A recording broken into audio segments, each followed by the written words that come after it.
Since there is this threat of the TikTok going down in America, China came up with an alternative called Red Note. So people are migrating over there and finding that the Chinese people are pretty wonderful.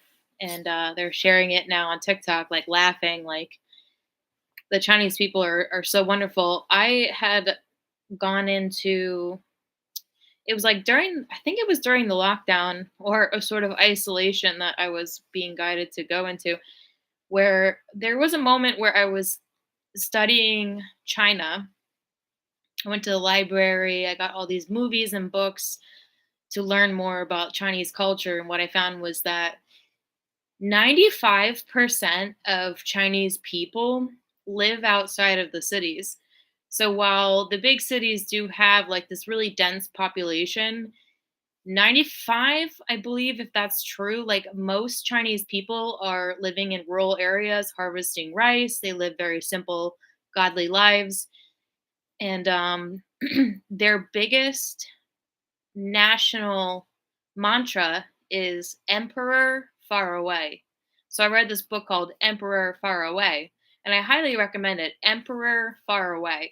Because the notion from the Chinese is keep that emperor far away from us, meaning like keep your government far away from us. So the biggest portion of Chinese economics intertwined with the government is that the government really only oversees environmental efforts for the rest of the country. That's as much as they're willing to put up with. Everything else, they have this sort of nationalism that's like keep that emperor far away from us, like keep that government far away from us. It's a very ancient culture. So I think that it is probably more true that China is not our enemy. Also, the last divine rule that we saw on this planet before it fell to the dark side of the moon was the Romanov dynasty, and they were not successful just because, it was a really bad time. They were able to kill the Romanov family. They were the divine bloodline of divinity. I mean, it was like it was the last monarchy. And in this world, we have like all this democracy and all these weird, creepy old waspy men and these pedophiles and these horror Babylon women.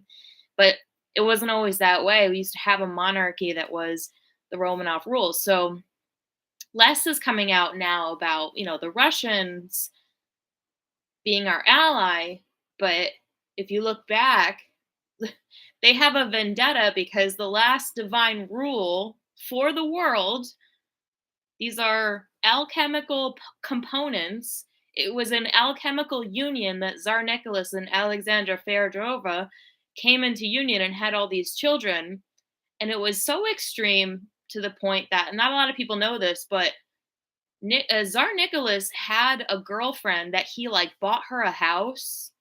He was about to marry her. He wouldn't marry her. Like at the last, finally, he was like, I can't lie to myself anymore because I don't love this woman that I bought this house for. Because he inquired wealth from the Romanov family, his father being Alexander Romanov. He was living this lie, and at some point he was so entrenched in the lie that he was setting up this life with this other woman who was just a ballerina, but she, had some kind of sorcery over him. And finally he snapped and he was like, I don't love you, I actually love Alexandra. And then he went off and married her, and then that's how we got divine rule through that marriage, which created a monarchy that was unfortunately overthrown by the Jews, which was then retaliated in World War II, because we can't just like keep trying to kill off our quote unquote enemies. So World War III is looking a lot different because we should have learned that you can't just like kill off all your enemies, right? You can't just like obliterate the quote unquote enemy that you perceive.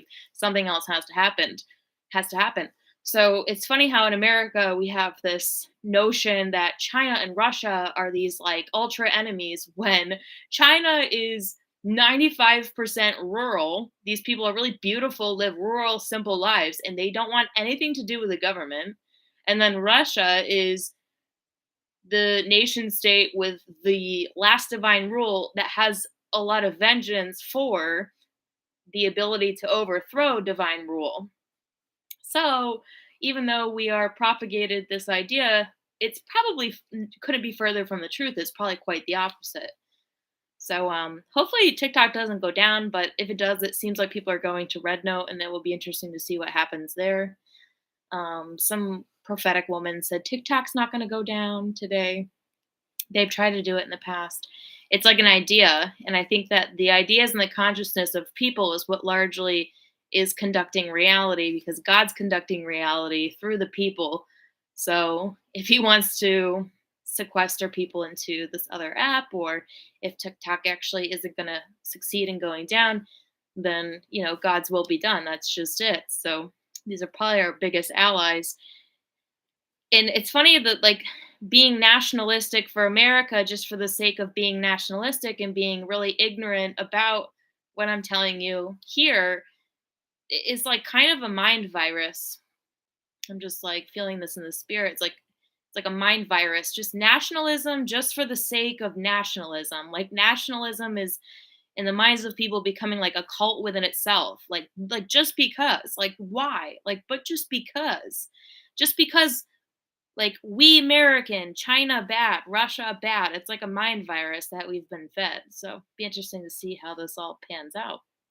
All right, that's that. You're the right kind of people. Love y'all so much. Have a beautiful night. Talk to you again really soon.